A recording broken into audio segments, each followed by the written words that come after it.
Na verdade, eu trouxe três exemplos aqui para que vocês saibam como as marcas relevantes usam isso. Elas têm alma. A primeira pessoa que eu vou falar aqui é do Louis Vuitton. Talvez você provavelmente conheça essa marca. Louis Vuitton é uma marca de mais de 100 anos. E o Louis Vuitton, ele começou como ele era assistente de alfaiate na França. E quando ele começou, ele ele era assistente, então ele cortava, costurava, etc, etc. Mas ele também era chamado pelos ricaços da época para fazer as malas para os ricos viajarem.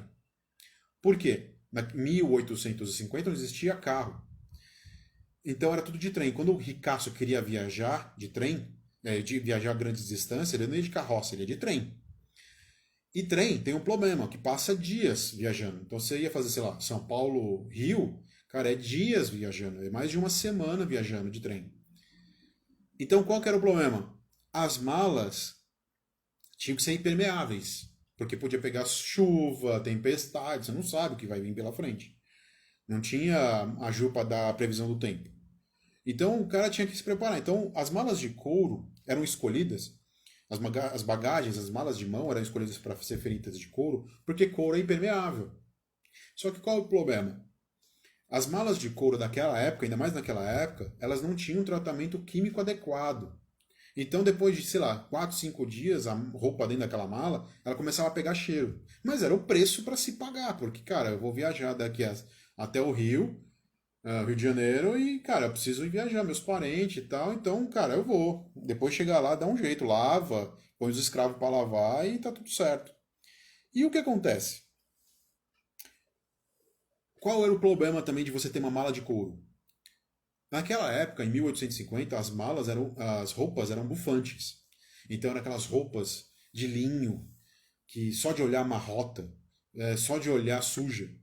Era roupas de seda, roupas de veludo, alguns veludos, eram roupas com tecidos muito sensíveis.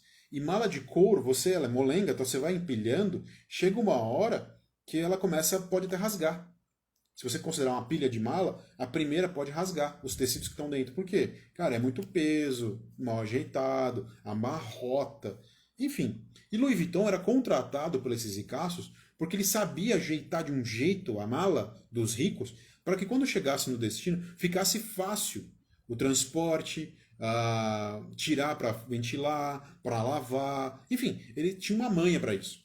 Foi aí que ele percebeu o mercado. Foi aí que ele percebeu que falou, cara, dá para ganhar dinheiro com isso. Como? Ele inventou uma mala quadrada, de madeira. Naquela época já começou a aparecer alguns processos industriais, né, algumas industrializações, e ele percebeu que era possível fazer uma mala quadrada mais leve, porque antes as malas eram muito pesadas, eram grandes caixotes, na verdade. Mas ele percebeu que com algumas tecnologias que estavam aparecendo, era possível fazer malas mais manuais e leves, só que de madeira. Aí ele resolveu o primeiro problema, porque enquanto as malas antigas não podiam empilhar, essa de madeira quadrada você pode empilhar o quanto você quiser. A segunda dor, que era o cheiro do couro, ele resolveu usando lona resinada. Naquela época já começou a aparecer algumas resinas, já existiam resinas naturais e algumas resinas industriais. Então ele acabou que ah, ele começou a resinar as lonas e, em vez de usar couro, usar resina na mala. Então ele fez uma mala quadrada com lona resinada. Ele resolveu duas dores do mercado dele. Naquela época, na França, em 1850, não existia classe média. Então, cara, ou você era rico ou você era pobre.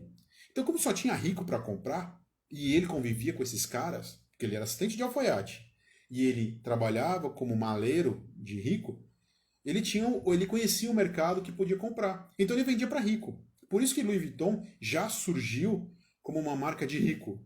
Não porque, sei lá, tirou foto com o Neymar, mas porque, cara, era o público que tinha. E aí que começou o Louis Vuitton a surgir. Então ele foi útil. Então quando a sua marca tem alma, ela é útil para o seu cliente.